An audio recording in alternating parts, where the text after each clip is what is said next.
वक्फ bill को लेकर पूरे देश में सियासी बवाल छिड़ा हुआ है, तो वहीं दूसरी तरफ एनडीए के सहयोगी दलों को एक के बाद एक बड़ा झटका लग रहा है।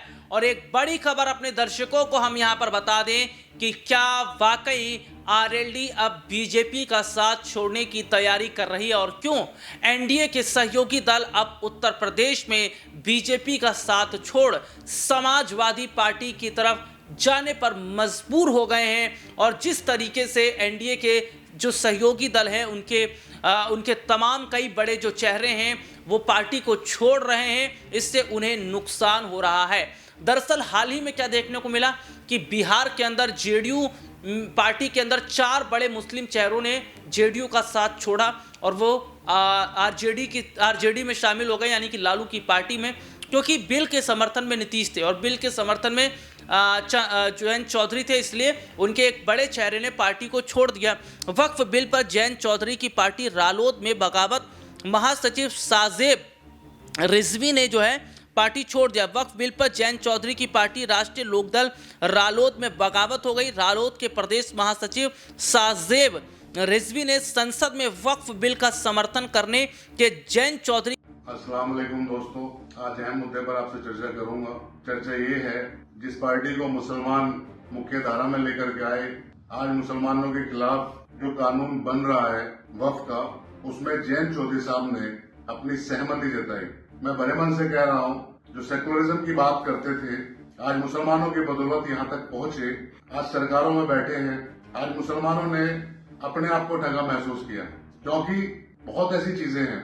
सेकुलरिज्म की बात करना बहुत आसान है, जब वोट का टाइम आएगा बहुत ऐसी पार्टी जो सेकुलरिज्म की बात करते हैं, मुसलमानों की बात करते हैं, लेकिन जब मुसलमानों को जरूरत होती है इनकी, आज मुसलमानों की जरूरत थी इनकी, जो मुसलमानों के खिलाफ ही कानून बन रहा है, तो इनको डिसीजन जो लेना था वो सोच समझ करके डिसीजन लेना था। सरकार तो आती जाती रहती है, आज सरकार में बैठे हो, कल सरकार रहे या ना रहे, लेकिन आप चौधरी चरण सिंह के बताए हुए रास्ते से भटक गए। मैं हाँ हूं आपके फैसले से, मुझे बड़ा दुख पहुंचा है और बड़े मन से कह रहा हूं, क्योंकि कहीं ना कहीं मुसलमान आपको अपनी आंखों का तारा समझ बैठे थे और मुसलमान के दिमाग में कई चीजें थी। खासतौर से पश्चिम उत्तर प्रदेश के अंदर 10 विधायक बने आपकी पार्टी के, और कोई ऐसी सीट नहीं है जिसपे मुसलमान अच्छा खासा वोट बैंक ना हो, निर्णायक वोट बैंक ना हो, और मुसलमान ने वन साइडेड वोट किया, आपको 10 विधायक बनाए। आप सरकार में जो बैठे हैं सिर्फ इसी वजह से बैठे, आपके पास 10 एमएलए हैं, लेकिन आपने जो फैसला लिया है, आज मुसलमान बहुत आहत है आपके इस फैसले से। मैं खुद भी आहत हूं, क्योंकि बहुत चीजें होती हैं। सेकुलरिज्म की बात करना बहुत आसान है, कहीं भी बोल सकते हैं, लेकिन उसको निभाना और दिखाना वो बहुत जरूरी है। आप जब सेकुलरिज्म की बात करते थे, आज मुसलमानों को जरूरत थी आपकी, इस वक्त तो मुसलमानों के लिए आपको खड़ा होना था, लेकिन आपने जो फैसला लिया है, आपको अधिकार है, आपके पास ताकत है, लोकसभा में बहुमत भी है आपके पास, आप कुछ भी फैसला ले सकते हैं, लेकिन मैं इस फैसले से सहमत नहीं हूं। कोर्ट है, कोर्ट जाएंगे, लड़ाई लड़ेंगे, लेकिन मैं इस फैसले को स्वीकार नहीं करता। और ऐसे लोग, चाहे वो नीतीश हो, चंद्रबाबू नायडू हो, या चौधरी साहब हो, या पप्पू यादव जैसे लोग हो, जो सेकुलरिज्म की बात करके निर्दलीय इलेक्शन लड़े बिहार के अंदर, और वह 40% मुसलमानों का वोट, और मुसलमानों ने अपना वन साइडेड वोट किया, आज वॉकआउट करके चले गए। मैं सेकुलरिज्म की बात करता हूं, और एक लीडरशिप अगर नेता है तो उनको बात करनी भी चाहिए, लेकिन इस तरीके से धोखा देना ठीक नहीं है। मैं तो यही कहूंगा कि जो ये कानून बना है, मैं इसके खिलाफ हूं। ऐसे कानून नहीं बनने चाहिए हिंदुस्तान के अंदर, क्योंकि इससे कई चीजों पे बहुत फर्क पड़ता है। एक भाईचारा खत्म होता है, उस भाईचारे को हमें नहीं खत्म करना चाहिए।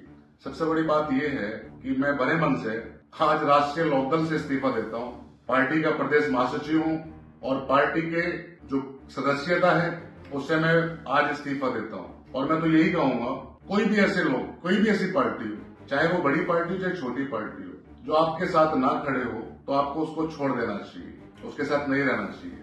जब इलेक्शन का टाइम आएगा तो हमें याद कर लिया जाएगा, और जब हम उन लोगों की जरूरत होगी तो हमें छोड़ दिया जाएगा। तो बहुत सेकुलरिज्म की बात करने वाले लोग, तो आने वाले वक्त में इनको कहीं ना कहीं पता भी चलेगा, लोग बताएंगे, इलेक्शन नजदीक है, आएगा 27 में आएगा, तो कहीं ना कहीं मुसलमानों को एहसास कराना भी चाहिए कि जिस पे आपने विश्वास किया, यकीन करा, और आज वो छोड़ के चले गए। तो मैं तो यही कहूंगा भाई, सेकुलरिज्म की बात करने वाले लोग ऐसा काम ना करें। बहुत बहुत शुक्रिया। के फैसले से नाराज होकर अपने पद से इस्तीफा देने के साथ ही पार्टी भी छोड़ दी है। एक वीडियो जारी कर जैन के फैसले को मुसलमानों के साथ विश्वासघात उन्होंने बताया।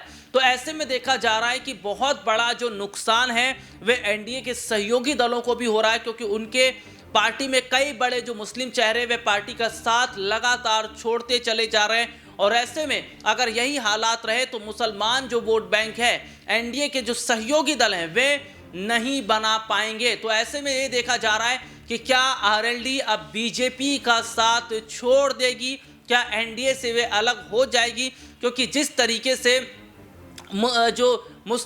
ये वक्फ बिल है इसको लेकर मुसलमानों में काफ़ी ज़्यादा नाराज़गी है। जो बिल पेश किया गया है और सबसे बड़ी बात है कि जो एनडीए के सहयोगी दलों ने जो सहमति जताई है इस पर इन्हें नकली जो है बताया गया और ये कहा है कि ये मुसलमानों के साथ होने का दिखावा करते हैं। तो ऐसे में देखा जा रहा है कि क्या उत्तर प्रदेश में भी जिस तरीके से बगावत हो गई है और एनडीए के जो सहयोगी दल हैं वह भी कहीं ना कहीं जो फैसला वक्फ बिल को लेकर आया उससे समर्थन नहीं है, तो क्या ये आने वाले वक्त में वाकई समाजवादी पार्टी के साथ जा सकते हैं, जिससे बीजेपी को झटका लगता नजर आएगा। आज के लिए इतना ही, आपसे फिर दोबारा मुलाकात होगी, तब तक के लिए इजाजत दीजिए, नमस्कार।